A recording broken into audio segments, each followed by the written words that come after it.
Hello, hello. This is Jen. I hope everybody's good. I'm here with an energy update. So, welcome if you're new. Welcome back if you're not new. Thank you for being here. So, let's just jump right in. We are just past the two eclipses of June, and there is a third one coming. And of course, I don't remember which date it is. Um, but we're starting to feel the effects of the second eclipse. And depending on your level of sensitivity, you may be able to be peeking at what your future will feel like. You're probably getting some taste of what it's going to be like more towards August in a few weeks from now, because we need to integrate all this wonderful new energy that we received over the weekend on top of the summer solstice. Um, I mentioned it before, this eclipse is like drastic, harsh, like bang, bang, bang, bang, like one thing after another, showing no mercy, showing no, like there's like the rope is tight, like there's no loose. You can't get away from it. You can't get away from denying that there are new energies in your life. And of course, it depends on your level of consciousness here. It depends how aware you are of this, how aware you are in your daily life, um, to see the real changes. Some people are changing and they don't even realize it, and others are changing and they know exactly what they're going to turn into. They know exactly what they are about to walk into. And that's where we are very powerful, because we are a sovereign being and we know exactly where we're going. Even though sometimes we just don't know. It's this inner knowing that I have to go in this direction, but I don't know where it's leading to. And that's okay. That's okay. Follow that calling of going in that direction. It's your intuition and your soul and your heart guiding you there. It means you need to go there. And you'll figure out why once you get there. So these eclipses brought so many changes, it's impossible to name them all. But one thing I can assure you of is that there is a huge change for the divine masculine, and like major. I've started seeing it right away in people that I know, in people that I don't know, in new people that I'm meeting. Just yesterday, I met this new guy, and he was openly being vulnerable with me, even though we only met a few minutes ago. And he was being vulnerable in the most wonderful way, just, admitting and being totally aware and conscious. I'm strong when it comes to this kind of situation and these kind of events, and I'm really weak when it comes to that, and I don't know how to deal with that. And I should start learning about this. I should start looking into this, because I know it's going to help me out. And one of the first things that he said upon meeting is, "Do you like to talk?" And that was funny, because I was getting a massage to help me move these energies out of my body. And it was the first time that I was going to see this guy. And he was like, "Do you like to talk? Because I don't care. I can talk with you like the entire hour if you want to." That was just funny.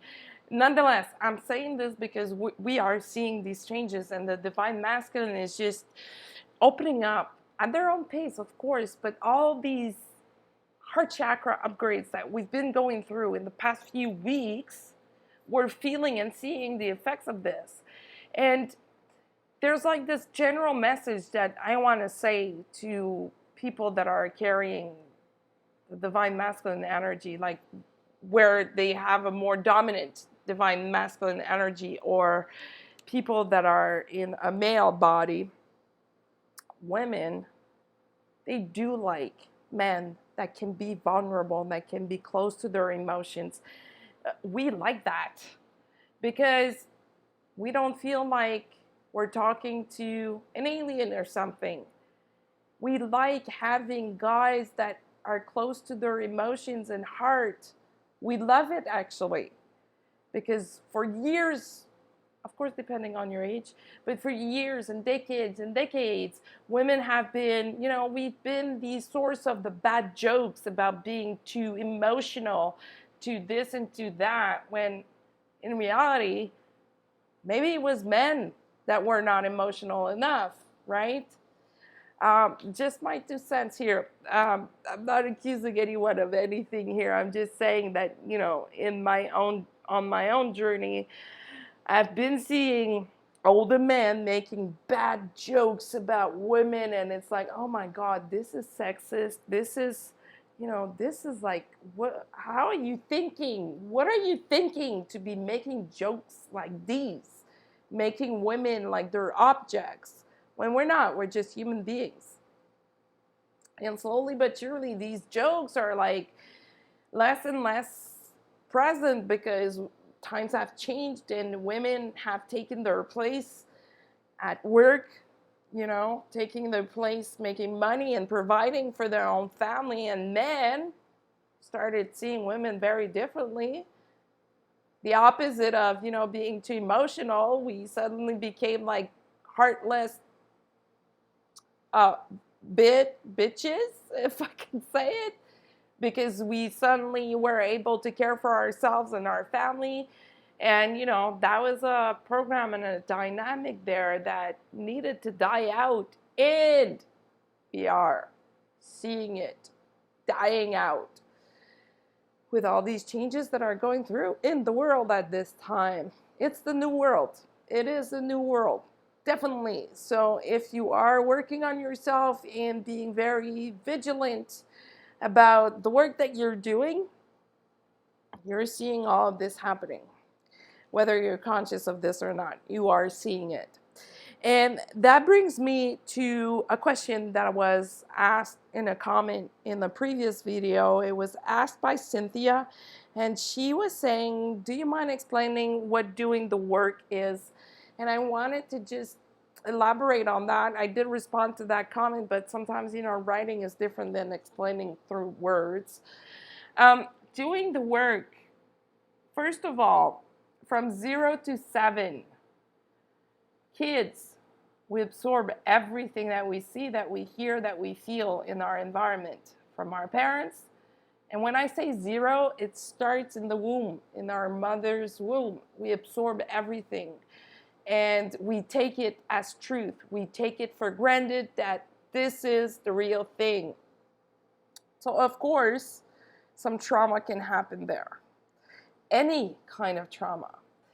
And after the age of 7, we start running on these programs. Let's say your mother, actually this is a true story, my mother kept on repeating, money is hard to make. Money doesn't grow on trees. So I kind of grew up with the program that money was hard to make or to manifest, until I realized that it was coming from my mother, and I was able to break out of that program. And it was a funny thing to watch, because on one hand I had my mother saying this, which was a program that she got for her own parents, and I was watching my dad working and making like tons of money for that day, for those days, making like very good money. And I couldn't, figure out everything until I was like a young adult saying, oh, that's coming from my mother, and that's not me, that's not true. We're abundant beings. So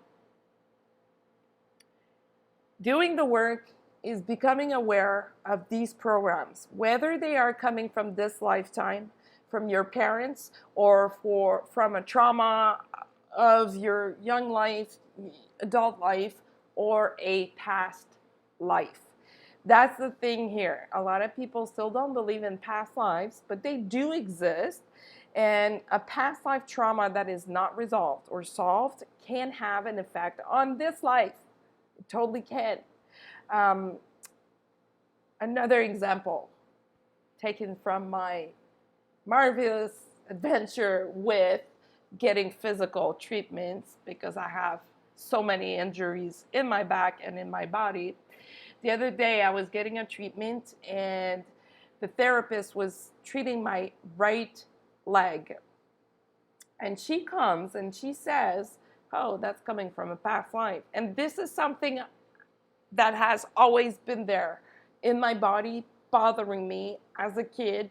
Taking dance classes, it would bother me in some movements. Growing up, it would bother me. And when I was training or when I was jogging, my right leg always felt heavier or shorter than the left one. And she was treating my leg, and then all of a sudden, the muscles and the tissues started reacting and started releasing. And I started getting the vision of what the trauma was. But the thing is, and this is a theory that I have, doesn't mean that it's true, but I know I'm not the only one feeling this.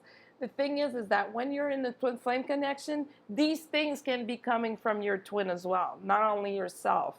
So doing the work involves becoming aware of all these things that happen, traumas that happened, so that you can release them and heal them. And of course, depending on the nature of the trauma, the healing process will be different. Sometimes it's just about being aware of it and then it's gone and you're done with it for the rest of your life.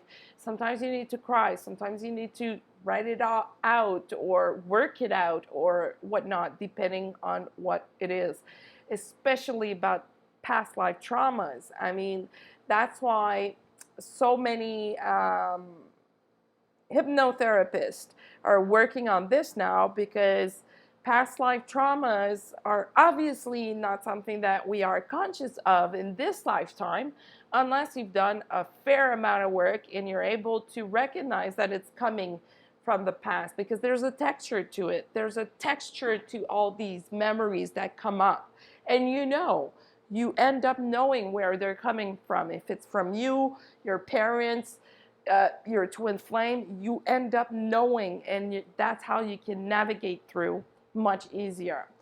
So what is doing the work? It's becoming aware of these patterns that are playing within yourself and transforming them using alchemy. Now you're going to say, what is alchemy? It's healing those patterns and those traumas by forgiving, releasing, and putting light on it, whatever that means to you.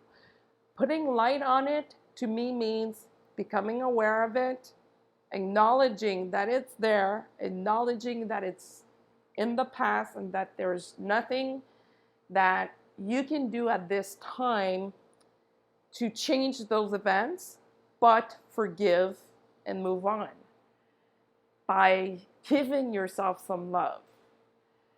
So that can be complex for some people. Like, how do you love yourself? How do I love myself? That's a question that comes often, is by caring for yourself. Caring about what you do, caring about your thoughts, making sure that they're clean, caring about what you eat, caring about how you treat others. If you want to have good friends, start by being a good friend, then the rest will come. So it's by considering the higher realms of possibilities that's doing the work, because we often get stuck into that loop that is keeping us or blocking us and keeping us from moving forward, and we're playing that program over and over and over again. So now you're going to say, but what do I do? How do I know what traumas do I have? Start by the one that you're conscious of and acknowledge them, accept that it happened, and forgive. Then move on. Of course, it can take time. Perhaps you're going to be working on one thing for many days or many weeks, many months maybe. Maybe you're going to cry more than once when you are focusing on one trauma. And when you're ready, you're going to know you're going to start shifting, and you're going to start shifting to be able to look at what happened in your past lives. It's going to come up as memories, either through your dreams, through your waking hours, or if you do it consciously through hypnosis regression, you're going to know. You're going to know what the trauma was. You're going to be able to pinpoint how it is affecting you in this life, and you'll be able to release it and heal it. So I hope that that helps. There is a bit more to what the work is, but in general, it's always about transforming and shifting, taking the negative to shift it to a positive thing, taking the dark to bring it to light, taking whatever is painful and use it as a strength. Transform it so that it can become a strength. You are not a victim. You are not. Nobody is. So if you're able to take something that is really painful for you and use it as a pivot for accessing other levels, go right ahead. That's how you're going to feel powerful doing that. You're going to realize how many tools you have within and how much more powerful you really are compared to what you think you are. So talking about past lives and childhood stuff, the Divine Masculine is working on that. I mentioned in the last video that they were working on releasing wounds from their mothers. So guess what's next? Wounds from their fathers. Once they've healed whatever happened, whatever the situation was with their mother, they're going to move on to the father. And while they're doing so, they're actually healing and balancing the divine feminine and the divine masculine energies within them. So it's great stuff. It's powerful stuff. A lot of them are actually like exhausted, tired, overwhelmed, and very aware of how they treated their divine feminine, for those that have met their twin, how judgmental they were on them, how rough and tough they were, how they lacked empathy and compassion towards them. They were just in their mental space saying, just do it, stop caring about this stuff and just do it and move on. But it was easy for them to say because most of them weren't at that level. And now they're reaching those phases and places, and they're like, I wasn't so great with my divine feminine, That's what she was trying to tell me. That's what she was going through when we met, and I couldn't see it because it wasn't part of my consciousness. So they are able now to consider that whatever their perception is, there is another one out there. And it doesn't mean that theirs is the right one. That there could be a higher perception, a higher possibility in things. So they are training their mind into doing the work, and it kind of all falls in together or link in together, just like the pieces of a puzzle for them. So they are on the verge of really exploding with their powers, exploding with their gifts, spiritual gifts. And the more they work and the more they do this consciously, the faster it goes for them. So if you're a divine feminine and you're picking up on all of that, on all that is going on with your divine masculine, stay balanced and grounded. Bring that energy down to the physical. Whatever you do, you're helping your twin. Whatever you do, you're helping yourself so that you can help others in return. At this stage, a lot of divine feminine are exhausted as well because of all the astrological events that we've been through, but also because they're tired of this connection. They're tired. They're bitter about it. They're They're thinking, but I've invested so much in this connection, or I invested so much time of my life to heal myself. It's hard for me to understand why they're not moving. Why are we always promised that things are moving forward while I'm not seeing it with my eyes? That's because there is more going on than what our eyes can see. Again, maybe not the answer that people are looking for, but there is more going on. There's a divine plan. It's all planned out, so we cannot make it go faster. You cannot pull on a plant for it to grow faster. Or, I don't know, if you take vegetables, you know how tomato plants, which is not a vegetable, but who cares, how a tomato plant starts by making flowers before turning into a tomato. You cannot, what happens if you pull on the flower? You're not going to get tomatoes. So, it's a great lesson and exercise in compassion and unconditional love, which is the essence of the twin flame connection, unconditional love. And when you're able to be in unconditional love for yourself, for your twin, for everybody in your life, for everything that is going on, you're able to see the both sides of the coin, the dark side and the light side. And you're able to see, okay, this is the dark that is left. What can we do to transform that and use it to our advantage instead of being there complaining that things are not moving? But other than that, the divine feminine is also working super hard on healing some issues that are lingering at this point. Issues about this lifetime, issues about feeling like they don't deserve. And a lot of them have done most of the work when it comes to that. It's just like a small part of the divine feminine working on this. And that's in relation to what's going on the masculine side. So as they heal and release, the feminine is able to be conscious of this and to transform it. And that transformation process is going much faster than it used to before, because the veil is so thin, everything is happening much faster. From the moment you think about something, it's already there, boom. So really important at this point to keep really our thoughts positive and clean. And I'm not saying that it's not okay to have a negative thought. It's just that if you do catch yourself with a negative thought, investigate that and shift it right away as fast as you can.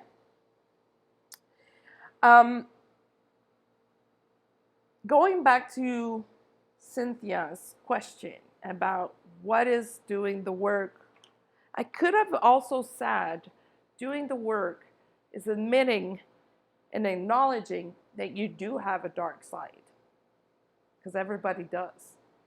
And it's about playing in that dark side and digging into it that you're able to uncover whatever is ready to be transformed. And it's a process. It takes time. It's not a one-time, two-time thing. No. As long as we're alive, we're going to have work like that to do. It's about getting used to working this way. It's about accepting that that's how it is. And it gets a lot easier at one point. I promise. It gets a lot easier. It becomes a game. It becomes exactly like a video game where you're starting this new level. You know you have to go for the flag or whatnot. You may start over that level a few times. You may pass it the first time. Who knows? But that's how it is. So other than that, we're going towards July, and yet there is two major energies in opposition of one another when it comes to time. Like weird stuff is happening with time. Either time is really, really slow, or time is really, really fast, like you don't see it go by.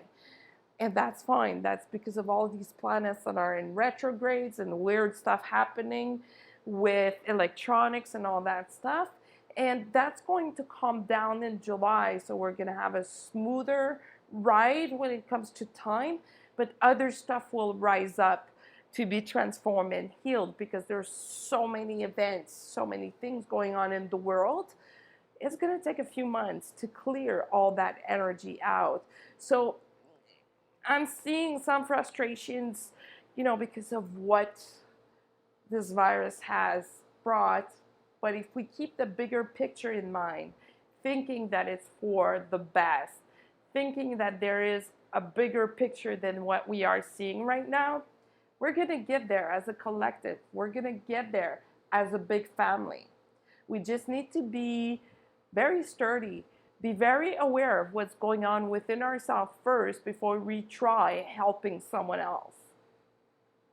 It doesn't work very well to try to help someone when your own cup is empty or when you haven't done the work first. You won't be able to help anyone. So July, what I'm seeing is the roller coaster of ups and downs and ups and downs. And then August, portals, lion gates, all that stuff, twin flame energy on full blast in August.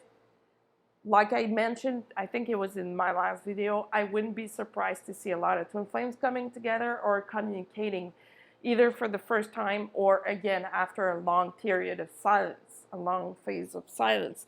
Because those dear divine masculine were very, very stubborn.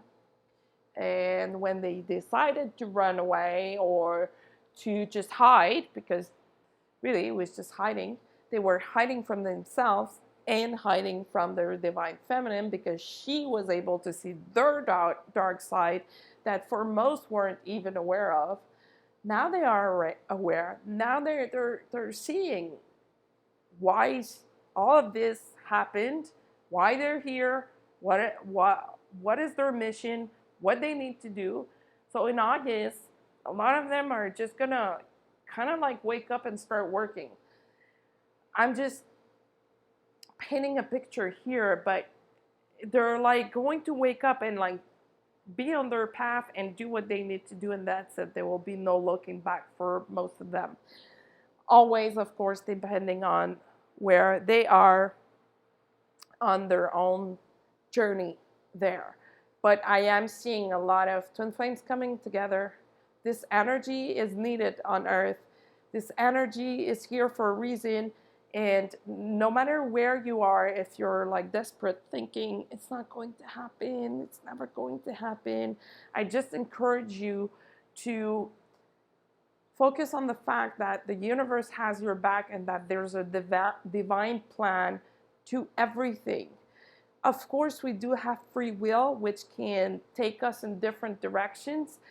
But at the end of the day, your free will is not the master driver. The divine is. Your intuition is. And your heart is. So if you find yourself in stressful situations or problem after problem, you need to question yourself. What is it that you're doing that you should stop? Or what is it that you're not doing that you should start doing? Really question yourself. The twin flame energy, if we put the label aside because it does have a bad reputation because of misinformation, interpretation, left and right of what it means to have a twin flame or to be a twin flame. I mean, people that are a twin flame, they know in their hearts, and they're not necessarily out there putting themselves out there and advertising themselves. But the label does have a bad reputation because people took advantage of it or, used it for the wrong things. But in the end, if you think about it, the twin flame energy is just a really good or perfect balance of the divine feminine, divine masculine. That's all it is. So if that's all it is, question yourself. Why are twin flames incarnating together at this time. And go watch Dolores Cannon, Three Waves of Volunteer or Convoluted Universe. And put all of that together and ponder on it for a moment. Maybe that's going to give you hope if you're really disappointed, if you're really desperate, if you're really tired. Because I know a lot of people are tired. I know. I totally understand it also. So hang in there.